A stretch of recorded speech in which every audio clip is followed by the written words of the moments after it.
Hey guys, OneManOneCamera here. It's Las Vegas update time. Let's have some fun. First up, let's talk casino revenues. Year-to-date April 22, Clark County gaming revenues come in at a very nice $4.017 billion. That's an average of $1.004 billion per month. Nice.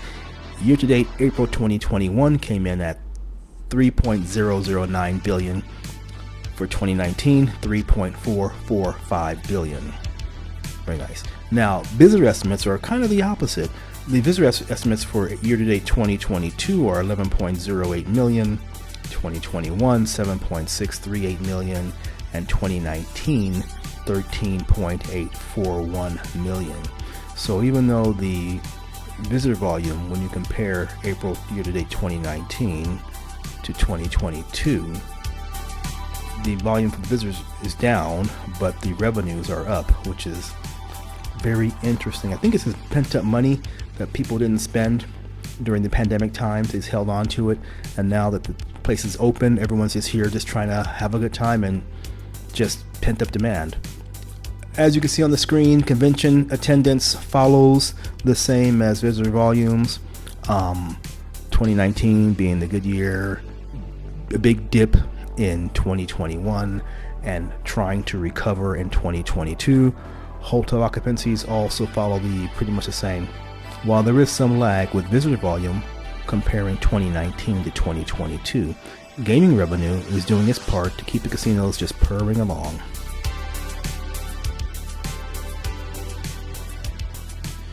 MSG Sphere at the Venetian coming in at about USD $1.865 billion. The Sphere sits behind the Venetian on the Strip. The structure is 516 feet wide and 316 feet high, and is expected to be business ready in the second half of 2023 as the largest spherical structure in the world. 17,500 seats with another 2,500 spaces for those who wish to stand, bringing the total capacity to 20,000. Now for the discerning clients, there'll be 23 VIP suites. It will have 160,000 square foot interior display screens, which will be 100 times clearer than anything on the market today. Currently, the work seems to be concentrated on the interior of the Sphere, as changes to the exterior appear slow when looking from the street. As you know, I can't get in there. Just when I ride by or walk by, it doesn't really have a lot of changes that I can see. I'm probably missing something, but I believe most work now is going on the interior, so we'll see what happens. We must remember the Las Vegas Formula One race is scheduled for the third week in November. I think November 18th. It's going to be a night race. And the Sphere is on the course. So that Sphere has to be, at minimum, the exterior has to be up and running, and all the kinks worked out before then. So when the cars go by, you can see whatever's bright on the screens or on the Sphere. You can imagine that there'll be a lot of focus on that from the media during the race, before the race, when they go over Las Vegas and so on. They will talk about the Sphere as it's brand new and something really, really, high tech. So I am looking forward to the Sphere being done. I would say probably at the latest October or September, up and running. Speaking of F1, a large patch of land on Harmon and Koval was recently sold to the F1 people for like $200 million plus. That'll be used as part of the F1 event. Hotels. Fontainebleau has a new boss, Cliff Atkinson, and is projected to open by the end of 2023. Let's hope that it's opened and has worked out most of the new opening kinks before the F1 race. The Majestic Hotel, to be located on Convention Center Drive, as far as I can see, has yet to break ground, and based on the website, they're scheduled to open in 2024, so we shall see. I include a link for those interested. The Dream Hotel, to be located between the Harley-Davidson shop and the Pinball Hall of Fame on Las Vegas Boulevard, has recently fenced off their property with an eye on getting construction started. The complex is to have 525 luxury guest rooms, and I imagine that the night view to the airport should be outstanding. Resorts World has been open for a year now, and their first year came in with losers and winners. Some of the retail and food outlets didn't make it, while others fought the good fight and new venues arrived. As a side note, Resorts World won 6 Best of Las Vegas awards for 2022. And I know these awards are kind of controversial sometimes because people say, well, how do they win? But got no idea.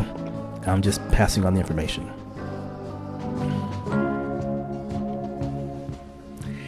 The Fat Burger, along with that little food court and that strip mall, will be torn down, as will the Hawaiian Marketplace. It has been sold to the Fertitta Group, allegedly with an eye on building a casino.